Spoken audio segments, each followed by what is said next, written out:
A mediados de los años 90, la aviación naval de los Estados Unidos enfrentaba una crisis que pocas personas fuera del Pentágono comprendían en su verdadera dimensión. El F-14 Tomcat, el caza embarcado más capaz del mundo pero también el más caro y el más problemático de mantener, se acercaba al final de su vida útil sin un sucesor claro. El A-6 Intruder, el avión de ataque embarcado que había sido el pilar de las operaciones de bombardeo de la Marina desde Vietnam, estaba siendo retirado sin reemplazo. El FA-18C Hornet, el avión que debía cubrir ambos roles, no tenía el alcance ni la capacidad de carga útil suficientes para sustituir completamente al A-6 en misiones de ataque de largo alcance. El programa A-12 Avenger II, el avión furtivo embarcado que debía ser el sucesor del A-6, había sido cancelado en 1991 tras convertirse en uno de los mayores desastres de adquisición en la historia del Departamento de Defensa, con costos que se habían disparado hasta el punto en que el entonces secretario de Defensa Dick Cheney canceló el programa personalmente. En ese contexto de crisis, la Marina de los Estados Unidos necesitaba urgentemente un avión que pudiera hacer lo suficiente para mantener la aviación embarcada operativa hasta que los programas de siguiente generación estuvieran listos. El FA-18EF Super Hornet no era el avión que nadie soñaba. Era el avión que la Marina necesitaba. Deja tu like, suscríbete y comparte. Comencemos. El Super Hornet comenzó como una propuesta de Boeing, que había adquirido las divisiones de aviación de McDonnell Douglas en 1997 para una versión significativamente ampliada y mejorada del FA-18 Hornet original. El nombre Super Hornet es en cierto modo engañoso, porque el avión comparte muy poco con su predecesor más allá de la configuración general y el nombre. La envergadura del Super Hornet es un 25% mayor que la del Hornet original, el fuselaje es más largo, la capacidad de combustible interna es un 33% mayor, la carga útil máxima se incrementó sustancialmente, y prácticamente todos los sistemas internos fueron rediseñados. Boeing describe al Super Hornet como un avión nuevo que comparte del 10 al 15% de sus componentes con el Hornet original, mientras que la Marina prefería presentarlo como una evolución del diseño existente para facilitar la aprobación presupuestaria en el Congreso, donde un programa completamente nuevo habría enfrentado un escrutinio mucho más intenso. Esta distinción entre lo que el avión era técnicamente y cómo fue presentado políticamente es representativa de cómo funcionan realmente los grandes programas de adquisición de defensa. El primer vuelo del prototipo del FA-18E monoplaza tuvo lugar el 29 de noviembre de 1995 en las instalaciones de Boeing en St. Louis, Missouri. El avión que despegó ese día incorporaba varias características que lo diferenciaban fundamentalmente del Hornet original. Las entradas de aire de los motores habían sido rediseñadas con una geometría romboidal que reducía su firma de radar sin los paneles absorbentes de radar especiales que habrían encarecido el avión considerablemente. El fuselaje central había sido agrandado para incorporar más combustible interno, resolviendo el problema de alcance que había sido una de las principales debilidades del Hornet. El sistema de control de vuelo digital había sido mejorado para proporcionar mayor estabilidad y facilidad de manejo, especialmente en las condiciones de baja velocidad y alto ángulo de ataque que se producen en los aterrizajes en portaaviones, donde el margen de error es mínimo y las consecuencias de un error son catastróficas. Los motores General Electric F414, derivados del F404 del Hornet original pero con un 35% más de empuje, son uno de los elementos más importantes del Super Hornet. Cada motor genera aproximadamente 98 kN de empuje con postcombustión, lo que le da al Super Hornet una relación empuje-peso más que adecuada para sus misiones, aunque no excepcional comparada con cazas especializados en superioridad aérea como el F-22. El F414 es considerado por los ingenieros de propulsión como uno de los motores de aviación militar más fiables de su generación, con un historial de servicio que prácticamente no tiene incidentes graves. Esta fiabilidad tiene un valor enorme en el contexto de las operaciones embarcadas, donde un fallo de motor sobre el océano puede tener consecuencias irreparables y donde la capacidad de continuar el vuelo con un solo motor es a veces la diferencia entre un piloto vivo y un piloto muerto.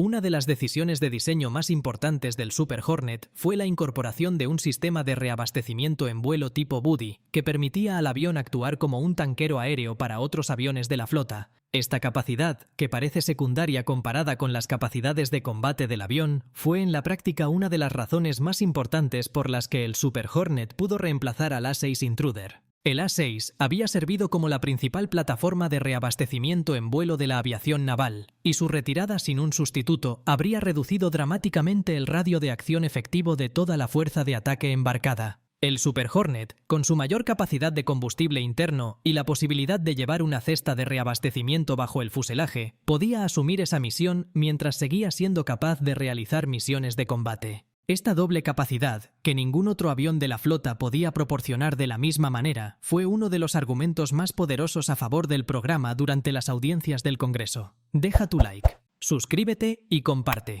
El Super Hornet entró en servicio operativo con la Marina de los Estados Unidos en 1999 y tuvo su bautismo de fuego durante la Operación Libertad iraquí en 2003. Las misiones que realizó en ese conflicto demostraron tanto las capacidades como las limitaciones del avión. En el lado positivo, el Super Hornet demostró una fiabilidad operativa sobresaliente en las condiciones exigentes del despliegue en portaaviones en el Golfo Pérsico, con tasas de disponibilidad que superaron ampliamente las del F-14 que estaba siendo reemplazado. Su capacidad multirol, que le permitía llevar armamento aire-tierra de precisión en la misma misión en que transportaba misiles aire-aire, simplificó significativamente la planificación de las misiones y redujo el número de aviones necesarios para cada operación. En el lado negativo, los pilotos que habían volado el F-14 señalaron que el Super Hornet no tenía la misma velocidad máxima ni el mismo alcance sin reabastecimiento que el Tomcat. Limitaciones que en un conflicto contra un adversario con cazas de alta capacidad podrían ser significativas. El bloque 2 del Super Hornet, introducido en 2002, incorporó el radar de apertura activa ANAPG-79, uno de los primeros radares AESA instalados en un avión de combate naval. Este radar fue un salto cualitativo enorme respecto al AN-APG-73 del bloque 1. La tecnología AESA proporciona una resolución de imagen mucho mayor, capacidad de seguimiento simultáneo de más objetivos, modos de guerra electrónica integrados y una resistencia a las interferencias y las contramedidas electrónicas que los radares de apertura pasiva no pueden igualar. La combinación del ANAPG-79 con el sistema de targeting avanzado ANASQ-228 ATF-LIR, que proporcionaba designación láser y visión infrarroja de largo alcance, transformó el Super Hornet en una plataforma de ataque de precisión de primer nivel capaz de identificar y atacar objetivos con precisión submétrica desde altitudes y distancias que lo mantenían fuera del alcance de la mayoría de los sistemas de defensa antiaérea portátiles. La variante biplaza del Super Hornet, el FA-18F, fue también la base para el EA-18G Growler, el avión de guerra electrónica que reemplazó al EA-6B Prowler como la principal plataforma de supresión electrónica de la Marina. El Growler, que realizó su primer vuelo en 2006 y entró en servicio en 2009, lleva sistemas de guerra electrónica AN-ALQ-99 y AN-ALQ-218 que pueden interferir con los radares enemigos, suprimir comunicaciones y proporcionar protección electrónica a toda la fuerza de ataque. La decisión de basar el Growler en el Super Hornet en lugar de desarrollar un avión dedicado de guerra electrónica fue principalmente económica, pero produjo un avión que puede realizar misiones de guerra electrónica pura o combinar esas capacidades con armamento convencional en la misma misión, una flexibilidad que el EA-6B, diseñado exclusivamente para guerra electrónica, no tenía. El futuro del Super Hornet en la Marina de los Estados Unidos está directamente vinculado al ritmo de entrada en servicio del F-35C, la variante embarcada del caza furtivo de quinta generación.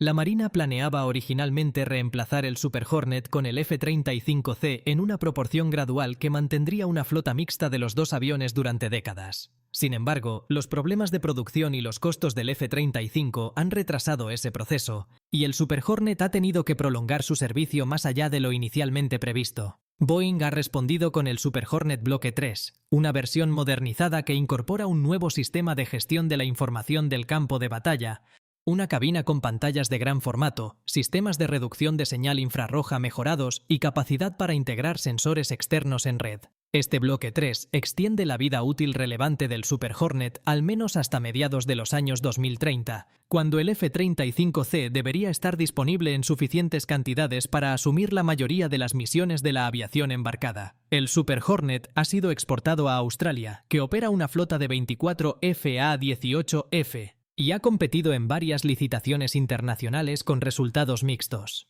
La Marina Real Australiana consideró la compra de EA-18G Growler para sus capacidades de guerra electrónica y finalmente adquirió 12 ejemplares que entraron en servicio en 2017. Canadá consideró el Super Hornet como candidato para reemplazar su flota de CF-18, pero finalmente seleccionó el F-35 después de un proceso de evaluación prolongado. El Super Hornet no ha logrado el éxito exportador del F-16, en parte porque su costo es significativamente mayor y en parte porque el mercado de aviones embarcados es inherentemente más limitado que el de cazas de base terrestre. Sin embargo, su historial operativo, su fiabilidad demostrada y sus capacidades multirol lo mantienen como una plataforma competitiva para las fuerzas aéreas que buscan un avión versátil con tecnología de radar AESA probada en combate real. La cultura operativa que se desarrolló alrededor del Super Hornet en la aviación naval estadounidense refleja la pragmática adaptación de la Marina a las realidades de un avión que fue diseñado para ser suficientemente bueno en lugar de definitivamente mejor. Los pilotos navales que volaron tanto el Hornet original como el Super Hornet señalan que el avión grande era más estable y más fácil de volar con cargas pesadas de armamento, que su mayor capacidad de combustible reducía la presión sobre los pilotos en misiones largas, y que la cabina modernizada del Bloque 2 hacía la gestión del combate significativamente más intuitiva. Las limitaciones del avión, especialmente en velocidad máxima y maniobrabilidad en el combate de alta energía, eran conocidas y gestionadas a través de tácticas que maximizaban sus ventajas en lugar de exponerlas a sus debilidades. Esta adaptación táctica a las características específicas del avión es un ejemplo de cómo la doctrina operativa real en combate se desarrolla a partir de la experiencia práctica y no solo de las especificaciones técnicas en papel. Deja tu like, suscríbete y comparte. Hasta la próxima.